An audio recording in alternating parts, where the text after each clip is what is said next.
So we're going to move on to our second running back here, Josh Johnson, friend Woo! of the show. Oh, man, Josh Johnson, baby. And I'm not just going to suck up to Josh. You gotta be honest here. We're journalistic integrity. You have to shoot it straight. So I will shoot it totally straight. I watched his tape and he really impressed me. ULM had a bad record.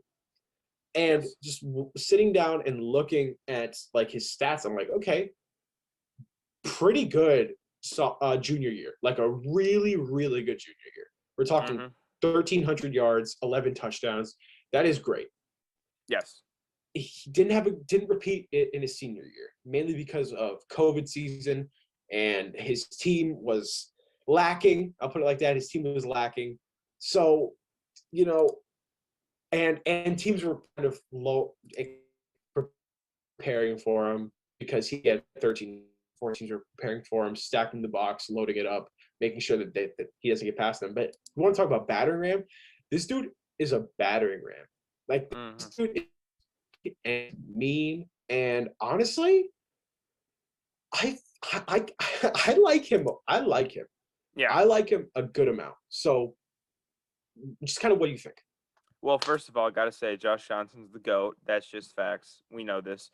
But when you watch his tape again, you really see 2019 was an absolute stud. 11 touchdowns, almost 1,300 yards.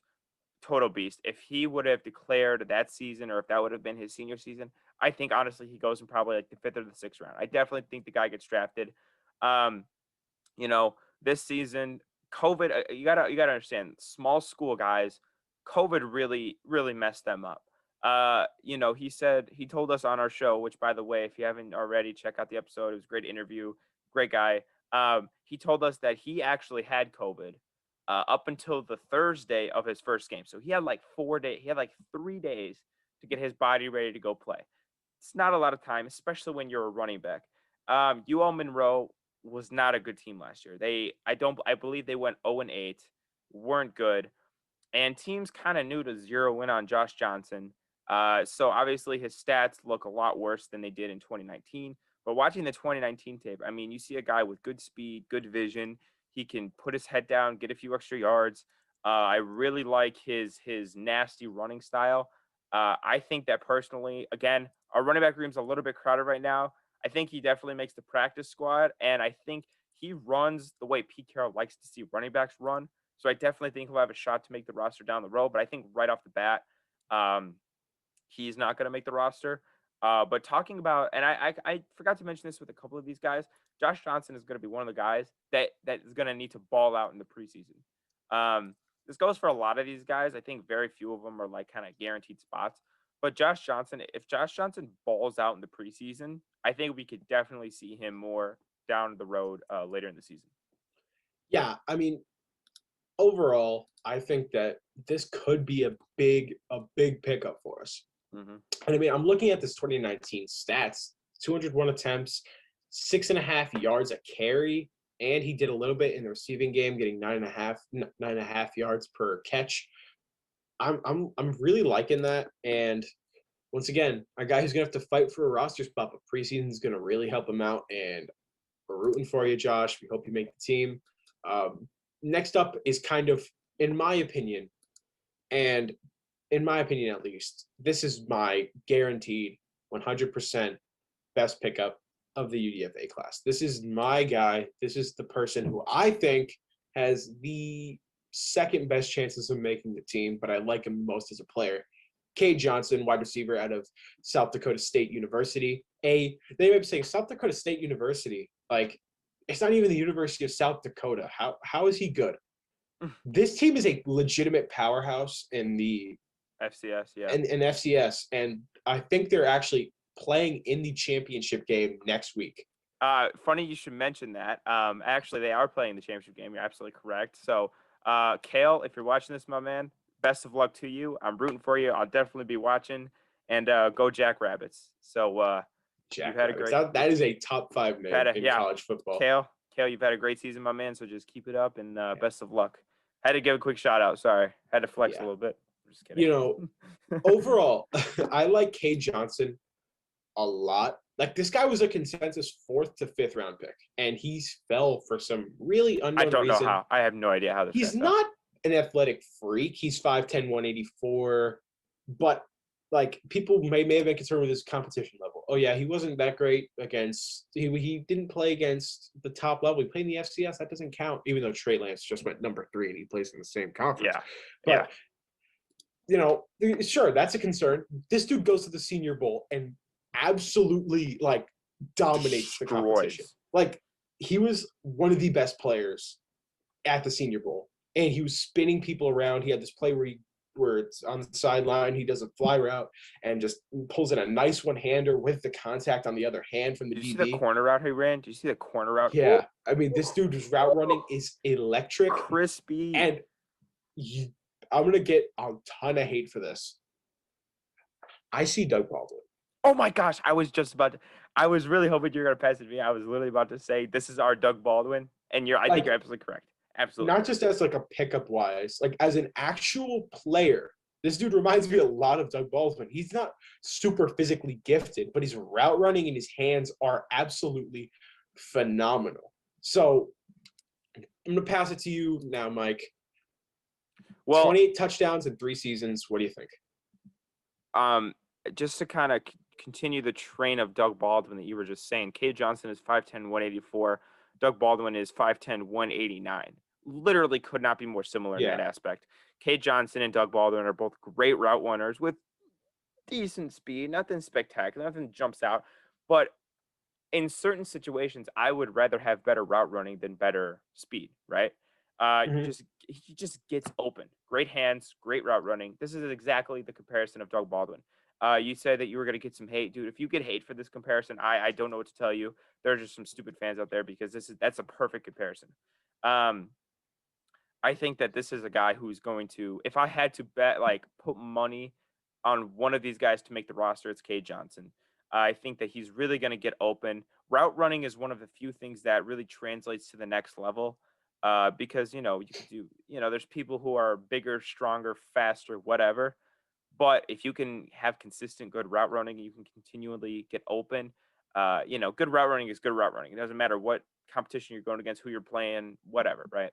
So I think that he'll definitely make the roster. I really do see him making the active roster right off the bat. I think, again, he's going to have a good preseason, obviously, just like most of these guys. But I think Russell Wilson is going to love to have Doug Baldwin 2.0 back on the team because he really had a great connection with Doug Baldwin. And so I think he'll be stoked to have Cade Johnson on the team. I really do think that he'll be the wide receiver 3 or 4, probably 4 by week 5 or 6.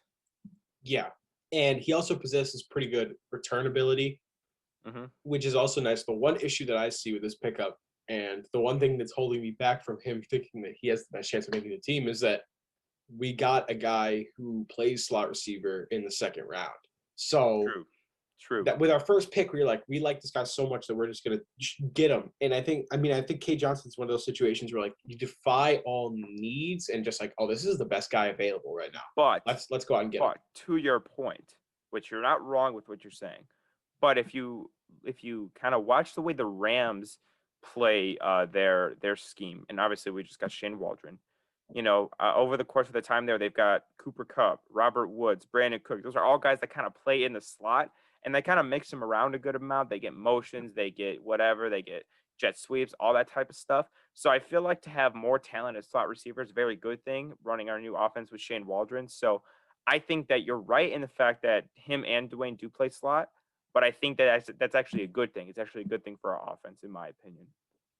Yeah, you could definitely take it that way. And once again, I love him as a player. I'm not knocking him as a player at all. But once again, that slot receiver issue might come back to bite him. We're in a seat. Next up, we have another receiver, Connor Weddington, the wide receiver out of Stanford, a Seahawks fan growing up. And really what I see here is a special teamer. This guy is a phenomenal kick returner. So, but he also can't play receiver. So don't get me wrong on that, but phenomenal kick returner. Mike, what do you think? Yeah, that's pretty much what we got him to be, is a kick returner. Ran, a 4.47 40-yard dash, pretty good. Ran a 6 3 cone drill. Obviously, he's got good agility, good speed. I think this is a guy who's going to contribute on special teams. You mentioned possibly a returner. I could see him being a gunner on, punt or kickoff, a guy that could fly down the field and make plays. If he's going to get into the active roster, it's going to be through the avenue of special teams because our receiver room is pretty packed right now. I don't think he beats out guys like Kate Johnson and Terry to get on the roster. But if he can make it as a gunner or maybe a return man, that's definitely something I would really enjoy to see. Yeah, and once again, I'm going to kind of go back to the Kate Johnson issue here. I like him a lot as a player, but we just got a guy who can return kicks and play gunner really well. Right. In Dwayne Eskridge. And we got another guy who could play gunner really well in Trey Brown. So yeah, that could definitely be an issue for him making the team because once again, we spent high quality draft capital on guys who fill that role pretty well. So we're going to see how that role fits into this team. We're going to see if he's good enough to really. That's essentially what I was saying. Like, I don't know if he'll make the roster, but I'm saying if he does, it'll be because he was exceptional on special teams and he was a great gunner. Like, that's why he will make the roster if he does make it, in my opinion. Yeah. And we're going to move on next to John Radigan, linebacker of Army. I don't know a whole lot about him because tape is kind of hard to find from Army. Mm-hmm. But 78 tackles in his only season as a starter. And once again, another special teamer here. I don't know a whole lot about this guy. He doesn't possess any super insane physical attributes. He's only 6 foot 236. A guy who definitely has a tougher time making the roster, but maybe can eke in a spot if KJ Wright doesn't come back. So Mike, quick thoughts on this. Yeah, that's kind of just what you mentioned right there. This is a KJ Wright, safety valve in a way. If we get KJ Wright back, I think there's no way in hell this guy makes the roster. If KJ Wright doesn't come back and we need more depth at weak side linebacker, he could squeak in there. I don't see really anything impressive when I look at this guy. 6 foot 236. He's not a super athlete. He's not a super athlete. He's not a tackle machine. We're getting down the list here, these are kind of guys with less and less upside, and they call some of these guys, they just call camp bodies. They just bring them in for training camp, or they bring them in to be on the practice squad or whatever. I don't know if he'll make the active roster. I think he'll have to compete maybe for the practice squad, but I think it's a pickup, and we'll see how he does, in my opinion. Yeah, that's kind of how I'm feeling about this pick. Also, next up we have Jake Curran from California, tackle. Once again, we talk about what's his name, Hawker. This guy is the similar size and a better athlete at tackle. Played at Cal, a pretty good conference there. A 4-year starter at Cal, very impressive at tackle. 6'6", 316. He's not an athlete really. But he's a quality player and maybe has a chance to compete for a backup tackle spot at some time in camp or a future tackle spot. So, Mike, thoughts on this? It's big, 6'6", 316. Obviously, I'm really noticing a theme with Seattle in this draft and these undrafted players. They really like the big boys. Maybe it's just to counter out the 5'8", 5'11" frame of Russell Wilson. I don't know what they were doing there. Maybe they're just trying to build the Great Wall of China and just so tall that no defensive lineman can see over them. Maybe that's what their strategy was. I don't know, but they drafted a lot of big boys on the offensive line. I couldn't really tell you much about him. Honorable mention, all Pac-12, pretty good. Again, the Pac-12 isn't exactly the cream of the crop in college football, but he's big. He's not really an athlete though, which is again the problem we ran into where he's big enough to play tackle, but he's not athletic enough. So maybe he'll bump down to guard, but he's maybe a little too big for a guard. I don't know. This is kind of a weird position to be in as an offensive lineman. Ideally, you want to be 6'6", maybe a little lighter, but a better athlete if you're going to be a tackle. So I don't know if this guy makes the roster, honestly, but I do think that I think, offensive line, bringing as many offensive linemen as you can, honestly, I think is a good idea, and just see which ones stick. Throw as many darts at the dartboard as you can. Honestly, I don't see this guy making the roster, and I think he'll have to compete for the practice squad. Yeah, that's kind of how I'm looking at this too. Once again, the not athlete part just really sucks, and it really limits what he can do. So We're going to move on to another tackle. This one, Greg Eland from the SEC. 6'7" to 6'8". There's been varying reports on his height. And he's 321 pounds. A super raw player. Like, very raw. Like, this guy, it has size and some good power blocking and finesse blocking attributes. But after that, like, this guy, you may as well have just taken a 6'8" player off the street and be like, hey, you're big. Let's mold you into a Seahawks football player. However, I'm not saying that he's bad. I'm not saying that he's bad, but he's like just that very high raw. school coach. It's like that high school coach that's like in the hallway and he just sees like this super huge kid. He's like, you want to play football? Sure. Like that's like what he is basically. Yeah. Scouting. But overall, I mean, big size. What do you think? 6'7", 321. Obviously, we're gonna keep mentioning size. That's his ticket right there. Like I said, we're trying to build the Great Wall of China up there, and so nobody can see over the lineman to peek at Russell Wilson. You mentioned he's really, really raw. He's like an uncooked steak is the metaphor I'm going to give. Greg Eland is an uncooked steak. Go ahead and quote me on that really quick. I think that if we can, put him on the grill, maybe fry him up a little bit, get him kind of medium rare. I mean, we could get a really, really quality guard. But as you mentioned before, guard is not our position of need at the offensive line. In fact, it's probably our strongest position on the offensive line, having Gabe Jackson and Damian Lewis, who had a very strong year last year. So do I think he makes the roster? No. If he has a good, preseason training camp, could he definitely compete for the practice squad? Yes. We're sounding like a broken record here at the end, but again, a lot of these guys with less potential are kind of going to be just camp bodies that are going to compete for the practice squad. So I don't know if he makes the practice squad. I definitely don't think that he makes the active roster, but if we can kind of grill him up a little bit and kind of keep refining those skills, I think maybe in a couple of years he could be a solid player. Yeah, I'm going to kind of revert back to your steak scenario, and I'm going to add on a little bit to it. This isn't just a steak. This is like a filet mignon. Like when you look at the size, this is like the thing that you want.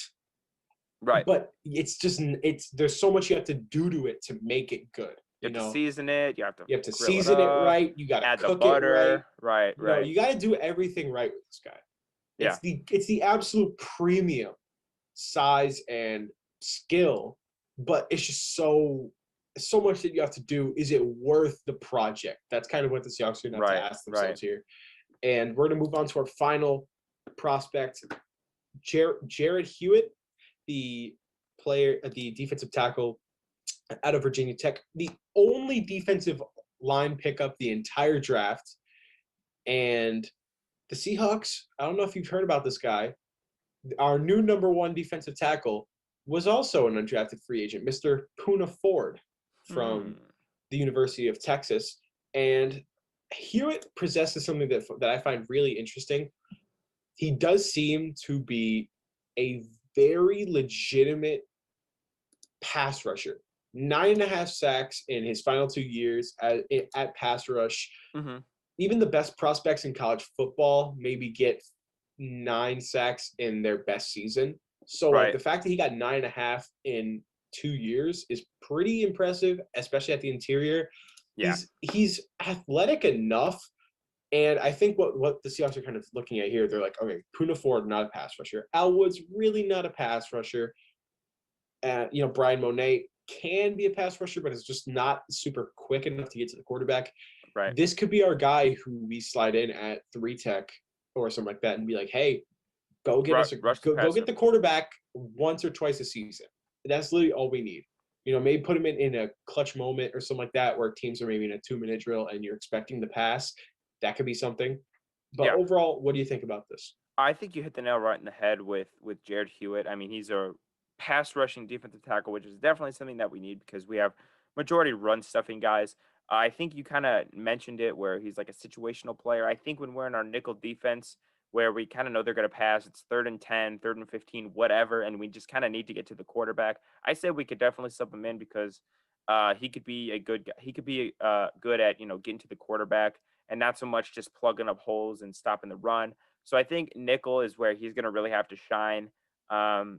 Get to that quarterback, prove that you have that premium skill. Obviously, getting to the quarterback is a very, very sought after skill. So glad to have a guy like that on our roster.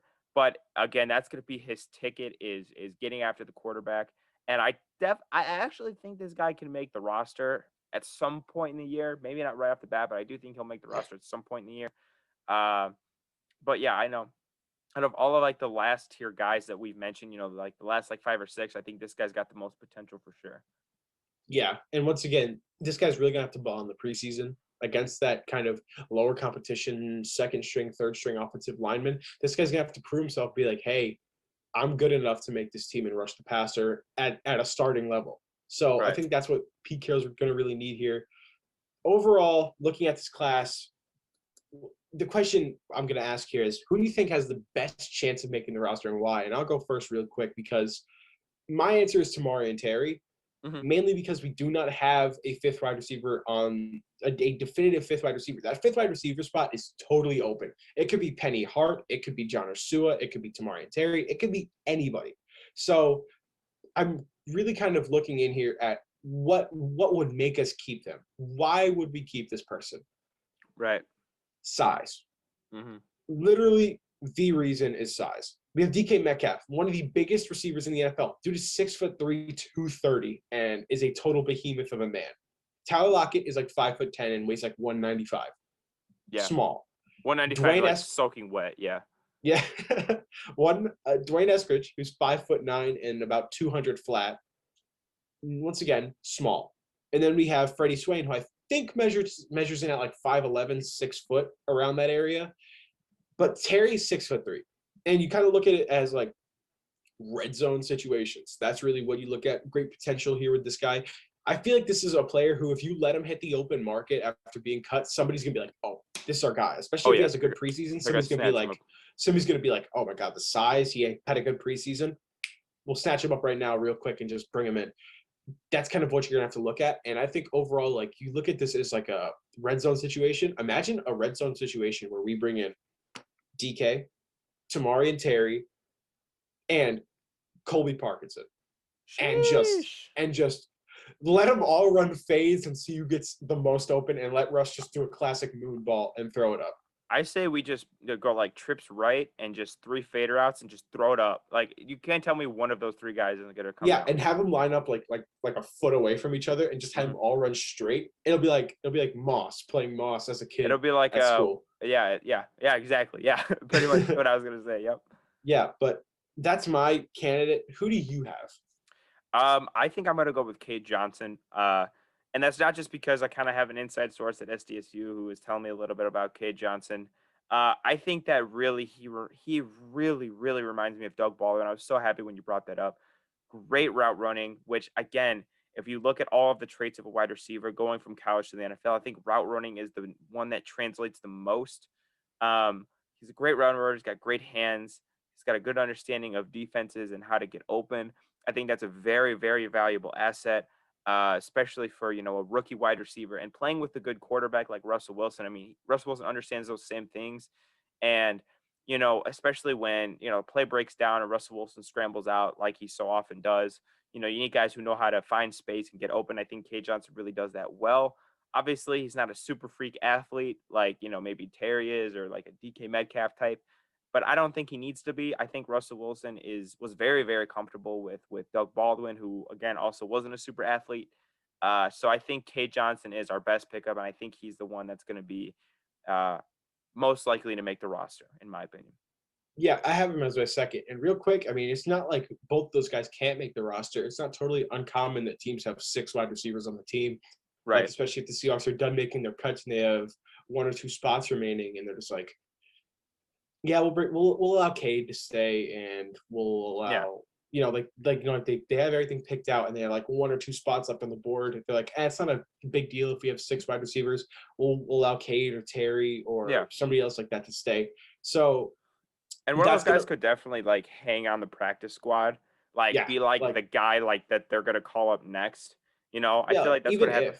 Yeah, and just be like the guy, if somebody gets hurt, like Penny Hart gets hurt or Freddie Swain gets hurt or whatever, like, okay, Cade, come up, you know what I mean? Yeah, so we're going to sign you to the active roster. And I think definitely both of these guys at some point in the year are on the active roster, 100%. Yeah, and I think that's going to wrap it up. We broke down all undrafted free agents. There was a lot of them. I think they had like the second largest UDFA class.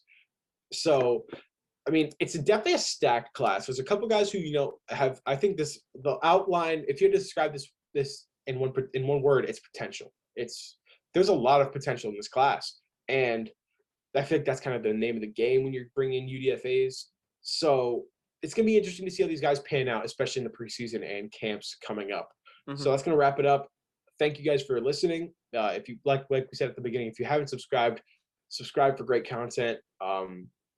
Listen to this wherever you get your podcasts, and stay tuned. Leave a like, drop a comment if you have a thought. Once again, we like starting these debates. Like if you think that I severely underrated Jake Curran out of Cal, you can come out and say, hey, I'm a huge Cal fan, and this dude was a stud. So go ahead, let us know anything if you have a thought, and we appreciate y'all for listening, and we'll see you next time. Peace out.